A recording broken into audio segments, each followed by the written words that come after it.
এই খগন চৌধুরী কোথায়? কে? খগন চৌধুরী মারা গেছে অনেক বছর আগে। আর তার এই যে খোলসটা, এটা যদি তোমার কোনো কাজে আসে তাহলে তুমি নিয়ে যেতে পারো।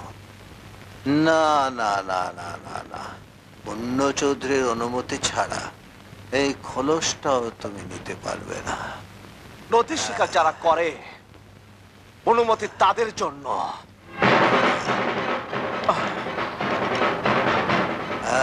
চুপচাপ চলে এসো আমার সঙ্গে। চলো, এই চলো। দাঁড়া দাঁড়া, আমি নিজেই যাচ্ছি। ছেড়ে দাও আমাকে, ছেড়ে দাও। ছেড়ে দে, ছেড়ে দাও আমাকে।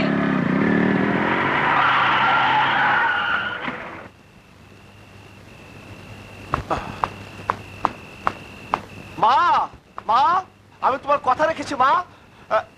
মামা, মামা, কি হচ্ছে তোমার? বড় বড় দেরি করে এলি প্রলয়। বস্তি খালি করতে আসা সেই গুন্ডাটা তোর উপর বদলা দেবার জন্য তোর মাকে তুলে নিয়ে গেল। মাকে তুলে নিয়ে গেল কি করে? আমার অপরাধে। কামালে দুটো হাত থাকলে ওই রকম 10টা গুন্ডার সাধ্য ছিল যে আমার বোনের গায়ে হাত লাগায়। আল্লাহ, যে হাতে নিজের বোনকে বাঁচাতে পারলো না সে হাতে কি কাজের? আমার এই হাতেও তুমি নিয়ে নাও আল্লাহ, এই হাতটাও নিয়ে নাও। মামা,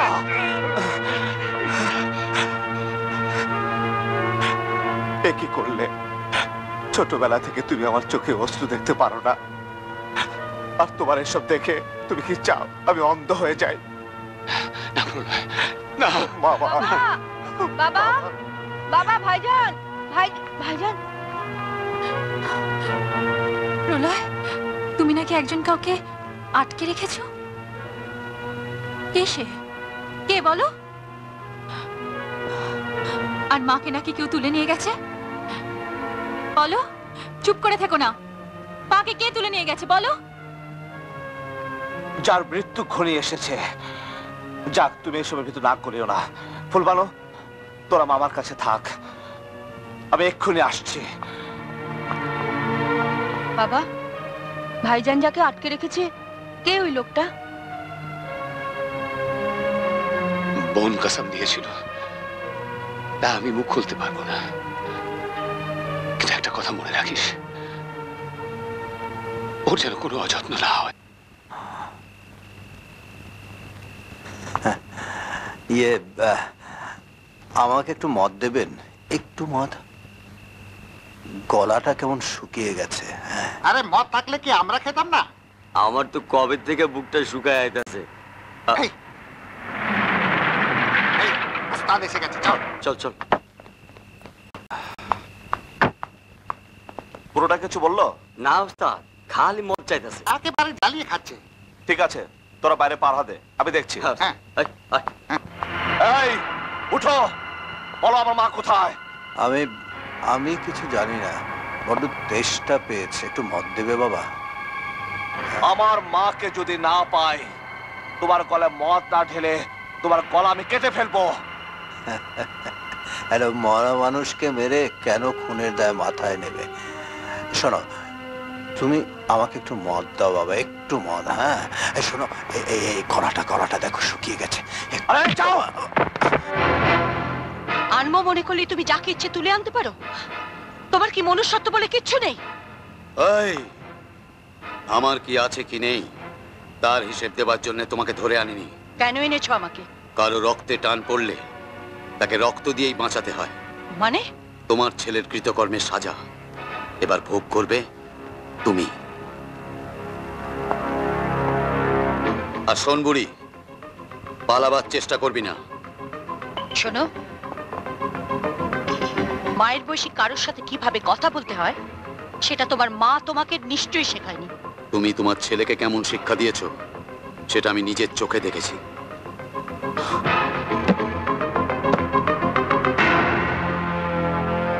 মোবাইল পেয়ে যা তোমার খাবার দিয়ে গেছে। খাবার দিয়ে পেট ভরিয়ে আর কতদিন বাঁচিয়ে রাখবে? মনের খিদায় জ্বলতে জ্বলতে আমার দিন শেষ। এত তাড়াতাড়ি আমি তোমার দিন শেষ হতে দেব না। আমার মাকে সসম্মানে তার জায়গায় ফিরিয়ে না আনা পর্যন্ত বেঁচে তোমাকে থাকতেই হবে। আমি কাউকে ফিরিয়ে আনতে পারি না, সবাইকে গেট থেকে ফিরিয়ে দিয়ে তাই আমার সুখের দরজাটা বন্ধ হয়ে গেছে। আমি যদি জানতাম আমার মাকে তোমার ছেলে কোথায় আটকে রেখেছে, তাহলে ওই দরজা ভেঙে চুরমার করে আমি আমার মাকে বের করে নিয়ে আসতাম। বেশ, তো তাই করো। তুমি তো আমার ছেলে, তোমাদের দিকে তাকিয়ে তো আমি আয়নায় আমার অতীত দেখি, তাই তো আমার ভয় হয় আমার এই জীবিত লাশটাকে পাহারা দিতে গিয়ে তোমার না কোনো বিপদ হয়। আমার চিন্তা আমাকে করতে দাও, যেভাবে হোক আমার মাকে আমি খুঁজে বের করবই।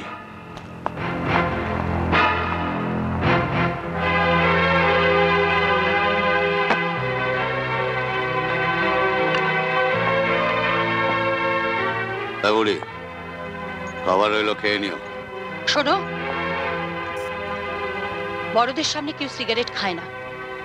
তোমায় কি শিক্ষা দেবার বাড়িতে কেউ নেই? কি ব্যাপার, তুমি দেখছি আমার উপর একেবারে শাসন শুরু করে দিলে। মায়েরা তো তাই করে। মায়েরা কি করে সেটা আমার জানা নেই।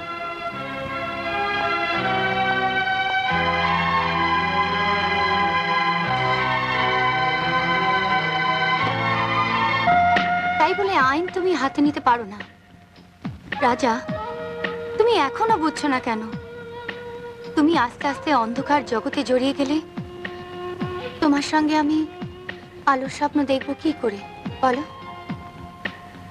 শোনো রাজা, প্লিজ আমার একটা অনুরোধ অন্তত রাখবে?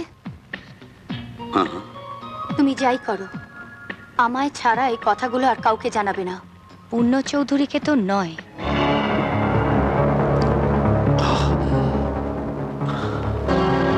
আমার মায়ের কথাটা বলো না দাদু। কেমন দেখতে ছিল আমার মাকে। কি ব্যাপার, তোমার বাবাকে উদ্ধার না করে এতদিন পর তোমার মার খোঁজ নিচ্ছ? কতদিন তো বলেছি তোমার বাবা তোমার মাকে বাড়ি থেকে বের করে দিয়েছিল, কারণ তার চরিত্র ভালো ছিল না। এই, বাবাকে যা খুশি বলতে পারো, কিন্তু মাকে নয়, কারণ মার কোনো খোঁজই পাওয়া যায়নি।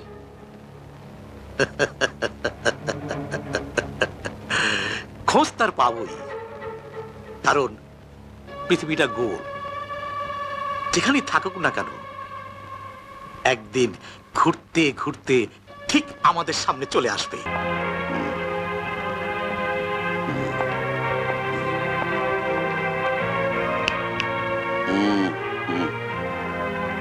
শোনো, তুমি নেশা করেছো? তোমার কি?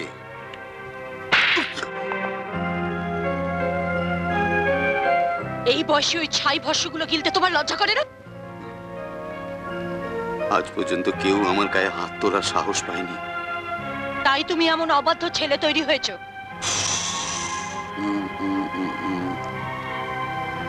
শোনো,